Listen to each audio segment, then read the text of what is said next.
An airliner is traveling through the clouds. Suddenly, a bizarre scene occurred. Then the plane turned into a giant carp. The aircraft's fuselage was covered in fish scales. And suddenly, the plane transformed into a gigantic carp. As a result, all the passengers on board disappeared without a trace. News reports covered the incident as the second air crash of the week. However, Sadako seems to be used to this kind of thing. He constantly urged his daughter, who was playing with the fish, to focus on her meal. They lived in a shabby apartment, where a prominent fish tank adorned the wall. Suddenly, the little girl ran to the window and exclaimed, "It's fish! It's fish!"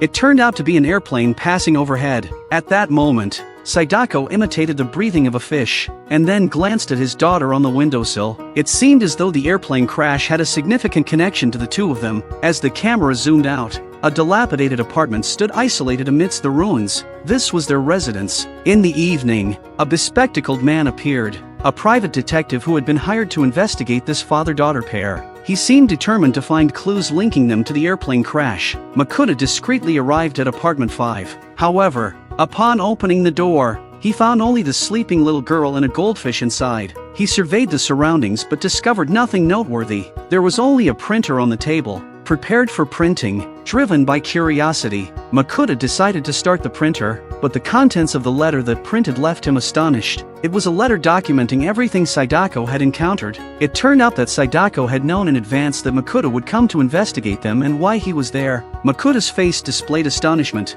and driven by his curiosity, he continued reading. It revealed that Sadako was not the little girl's biological father. He, too, was a private detective. However, his business wasn't thriving, and he couldn't even sustain a basic livelihood. Suddenly, Sadako received a commission from a mysterious person one day. He was paid a lot of money to investigate whether the plane crash was related to this father and daughter. That is, there was a father and daughter living in this apartment before Sadako arrived. Sadako learned that every summer, airplane crashes occurred in this area. At first, people were terrified, but as time passed, they became accustomed to it because there were no survivors from the crashes. Sadako had no choice but to target this father-daughter pair. However, things were not as simple as he had imagined. He couldn't find any information about this pair. It was as if they had appeared out of thin air. What was even stranger was that their room number was missing from the mailbox downstairs, and they didn't even have utility bills. Helpless, Sadako rented the neighboring apartment and monitored their every move daily. After a week of surveillance,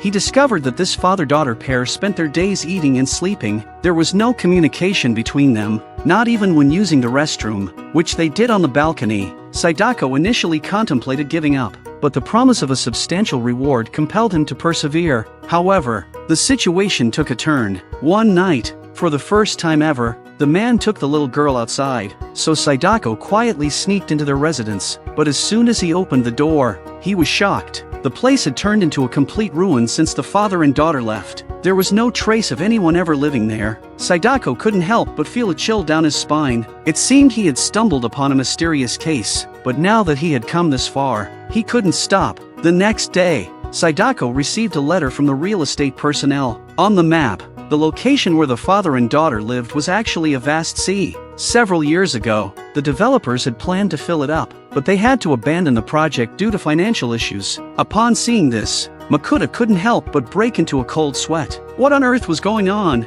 After lighting a cigarette, he continued to read the letter. Since Sadako arrived here, the airplane crashes hadn't stopped, but people had stopped talking about them. It seemed everyone had forgotten about the existence of airplanes. As Sadako investigated further, he realized he had become completely entangled in this. He even forgot who he was. Lost in it all, he made a bold assumption. The fake father and daughter lived in a fictional place. They referred to airplanes as fish. The little girl was delighted when she saw fish. To prove his theory, Sadako finally entered the apartment. This infinite loop welcomed a new beginning.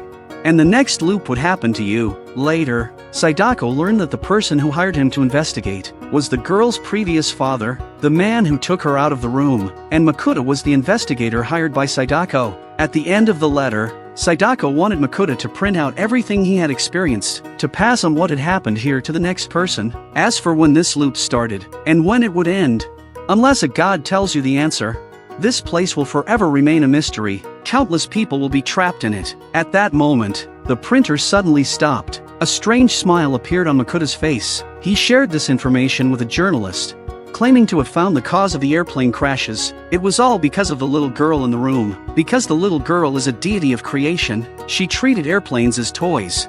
Excitedly playing with the passing aircraft, Makoto thought he could make a fortune from this opportunity. But the other party believed he had a serious mental problem. He contacted his friend, and the response was the same as before. Helpless, he had no choice but to temporarily give up. But he had to live with the little girl. He picked up a fish next to him and started cooking for her. But just as he was scaling the fish, an airplane had an accident.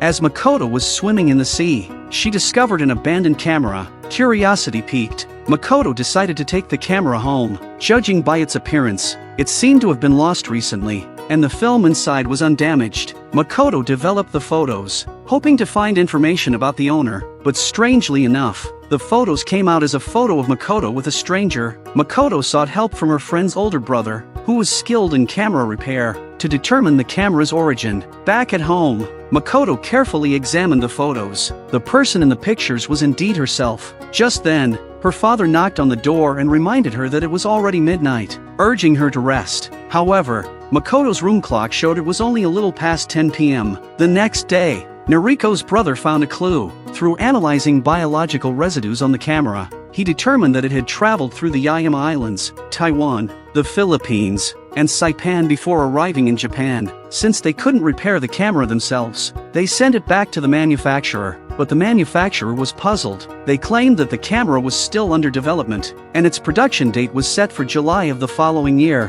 While discussing this strange situation, the camera suddenly vanished amidst thunderous sounds, leaving only a crack on the table. Determined to solve the mystery, Makoto decided to revisit the beach where she found the camera. However, this time, the beach was engulfed in a red tide. The once azure water turned blood red, and the shore was covered in dead fish. A passing elderly person warned them that the seawater here had been corrupted. Makoto's attention was drawn to a withered tree nearby. At night, Makoto looked at the photo. She wondered who the man in the photo was. Suddenly, she received a notification that toxic gas was being released due to the red tide. The hotel staff instructed everyone to evacuate to a safer location. However, their vehicle accidentally got stuck in a muddy pit. Makoto gazed at the withered tree in the distance. Feeling an inexplicable pull, she unconsciously walked towards it, placing her hand on the tree, and then, she disappeared. When she woke up again, Makoto found herself in a graveyard. A man appeared behind her and led her to a tombstone. To her astonishment, her own name was engraved on it. The man said some cryptic words, seemingly knowing that Makoto would come here,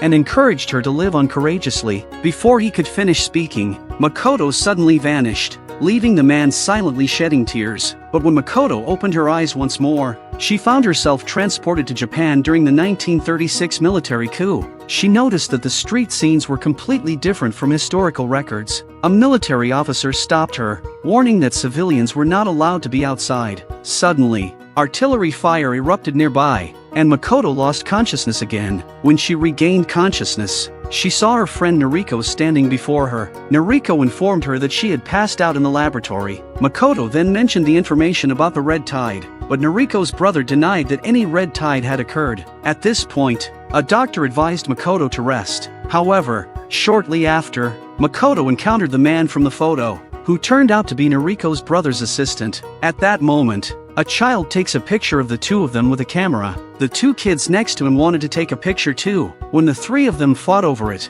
the boy fell down. The camera fell into the sea. The man rushed to comfort the little girl. It would follow the currents to the Philippines, then Taiwan, the Yaeyama Islands, and the Southwest Islands. Perhaps someday in the future, this camera would return to Japan and be reunited with them.